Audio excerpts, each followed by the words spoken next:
Pada Rabu kecoh temu bual, pelakon Fauzi Nawawi berkongsi pengalaman melakonkan watak rogol bersama aktris Raja Farah. Presiden Seniman Malaysia iaitu Z Zaidi rasa terpanggil untuk memberi kenyataan berhubung isu tersebut. Kata Z Zaidi, seniman mendesak penerbit dan produksi rancangan televisyen berkenaan juga untuk tampil memohon maaf atas apa yang berlaku. Dia macam ni lah, bagi aku, yang salah tetap salah. Itu aku punya stand lah. Kita seniman punya stand, salah tetap salah. Matlamat tak boleh mengalahkan cara. And then walaupun pahit terpaksa telan. Walaupun kebanyakan dalam industri ni, artis-artis ni semua kawan-kawan abang. Tapi atas tanggungjawab kita sebagai seorang presiden, kalau kau salah, aku terpaksa cakaplah kau salah. Kalau kau betul, aku cakaplah kau betul. Kita pujilah. Kan? Dia macam tu, konsep dia very simple. So, malam semalam, abang ada buat ni lah. Maknanya abang ada buat TikTok. Maknanya TikTok, kita buat live bersama Fauzi. Kita nak dengar penjelasan daripada pihak dia. Kan? Sebab kita tahu, dia pun ahli kita. Jadi, bila dari sudut tu, kita faham keadaan mereka bila dikencam dan sebagainya. Jadi, kita terpanggil sebagai persatuan yang membela, menjaga kebajikan serta meningkatkan imej artis Malaysia ni, terpanggil untuk menjawab dalam isu dan konteks yang sama tapi pandangan yang berbeza. Macam kalau kita tahu, kalau orang bila melakukan sesuatu kesalahan sebagai contoh, kita tak boleh nak menunding jari kepada dia. Mungkin dia ada penjelasan dia sendiri. Dan daripada pihak kita, kita ikut saluran yang betul lah. As a seniman, kita kena ada, kalau ikutkan proses, ada surat tunjuk sebab, lepas tu bela diri, lepas tu kita ada jawatankuasa penilai untuk menilai supaya tindakan yang mana bersesuaian yang kita perlu ambil dan sebagainya. Jadi daripada sudut semalam, bila pihak macam abang ni mewakili seniman lah ketika itu semalam kan bersama Fauzi.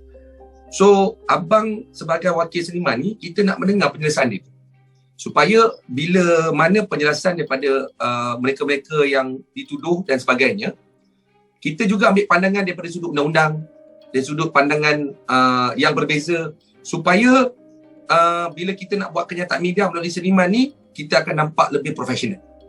Ini yang sebenarnya kita buat lah, yang kita buat. Jadi bila semalam kita buat TikTok bersama kita punya brother Fauzi ni, Fauzi Nawawi ni, bila tengah husyuk untuk dia menjelaskan perkara tertentu kan, macam ada satu part host ada tanya dia, watak mana yang paling suka kalau dalam watak jahat ni kan.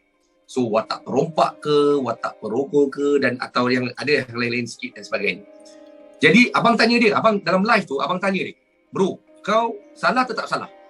Satu, bila kau kata, bila host tanya kau watak yang terbaik perompak atau perogol, kenapa kau nak terangkan karakter tu kau ambil perogol? Kenapa kau tak ambil perompak? Sebagai contoh, untuk kau nak menceritakan mengenai babak tu sebagai seorang pelakon, kan? So kita faham. Jadi benda ni yang persoalan bila kita nak dia menjawab dan sebagainya, kena ban, kena block semalam. Bila kena block tu mungkin ada yang pihak-pihak yang tak suka dia, tak suka abang ke apa benda dan sebagainya, buat aduan secara tak tahu pakai fake account dan sebagainya. So TikTok ni pun dia punya rules dia agak ketat. So dia block. So kita tak dapatlah sepenuhnya penjelasan mengenai kontroversi yang berlaku pada diri dia tu. Tapi bagi kita, apa yang kita perlukan tu dah ada lah. Banyaklah yang kita dah dapat. Pandangan daripada sudut abang, as a seniman lah, kita tak boleh salahkan artis atau host tu 100%.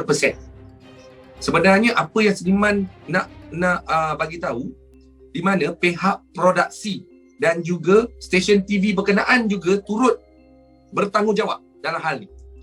Sebab dia kena faham, kalau stesen TV ni dia melibatkan lesen melalui SKMM, Suruhanjaya Komunikasi Multimedia, di bawah Kementerian Komunikasi Multimedia. Dan bila mana program, drama, filem, iklan, mereka terikat dengan garis panduan di bawah agensi Lembaga Penerbitan Filem Kementerian Dalam Negeri. Pihak produksi mungkin tak tahu dia faham atau tidak tentang garis panduan bila nak buat suatu program, tak kira program buat bicara tu. And then dia mungkin production, dia punya producer ke, executive producer ke, ataupun dia punya floor manager ke, PM ke, tak mengingatkan kepada host tentang garis panduan ni, sebab tu berlaku je perkara ni. So benda ni lah kita tak nak berlaku dekat stesen TV atau program-program lain. Sebab tu kita angkat isu ni untuk nak bagi tahu kepada stesen TV ataupun producer ataupun produksi yang melakukan program-program sebagai contoh Bola Bicara ni. Especially recording dan live ni. Kalau live ni kau boleh tapis, tapi kenapa bila recording, sebab kita tahu benda tu recording, kau tak tapis benda tu? Adakah kau fikir pasal kau punya kepentingan diri nak dapat rating atau yang macam mana? Sebenarnya dia bukan melakukan satu perkara yang perkara-perkara yang didakwa atau melakukan perkara jenayah yang mahkamah boleh membuat keputusan sama ada dia bersalah atau tidak. Ini hanya program yang kita tahu sensitivity satu perkara dalam program Bola Bicara, drama, filem, iklan dan sebagainya. Jadi benda ni bagi aku, bila tak berlaku benda ni, dia tak ada hikmah di sebaliknya. Bila berlaku kesilapan ni, ini yang seniman menyuarakan perkara ni supaya kita boleh menambah baik program-program yang akan datang untuk memberi pemikiran yang lebih baik dan positif kepada masyarakat. So kita akan kita akan desak dia untuk buat permohonan maaf, bertanggungjawab tentang program kau ni. And then kalau benda tu tak berlaku, kita akan angkat isu ni kepada peringkat yang lebih tinggi lah, di peringkat menteri lah, supaya garis panduan tu dan penguatkuasaan dan pemantauan secara tegas perlu dilakukan. Sebab kalau kita tak buat macam ni, seniman tak buat macam ni, sampai bila-bila diorang rasa diorang hebat, diorang rasa diorang punya program semua, walaupun mengaitkan orang sensitivity tentang rogol dan sebagainya, kau boleh lepaskan macam tu, kau menggalakkan orang untuk buat perkara-perkara macam tu. Jadi benda ni tak baik. Dekat sini kita menjadi satu pengajaran kepada artis. Bila nak berkomunikasi, tak kiralah dengan media, dengan masyarakat, dengan peminat, dengan dalam media sosial mereka perlu fikir dan perlu ingat etika kewartawanan, etika komunikasi itu, supaya kita tak mengaitkan orang lain atau tidak mencipta satu kebalahan atau perkara yang sensitif di negara kita ni melalui media-media kita ni. Tak kira termasuklah media sosial. Apa yang berlaku ni ada hikmah sebaliknya. Mereka ni juga dah memohon maaf. Jadi kita terpulang kepada mereka-mereka, ada yang setuju dan tak setuju, ada yang memaaf dan tak memaaf. Jadi kita akan berusaha dengan pihak yang satu lagi yang telah diaitkan. Sebab itu semua kawan-kawan juga. And then kita tengok, abang tengok juga video dia, husband dia bersikap profesional. So inilah sebenarnya tugas persatuan untuk menyambung balik silaturahim, menyelesaikan masalah dan juga meningkatkan imej artis dan menambah baik industri seni Malaysia. Sebab tu tagline Persatuan Seniman Malaysia, anak seni pewaris budaya, seniman rakyat untuk negara. Nak jadi seniman, kita kena ada bakat.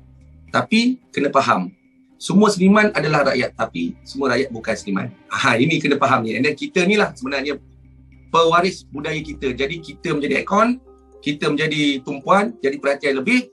Jadi jagalah diri supaya tersilap kata buruk pada hari.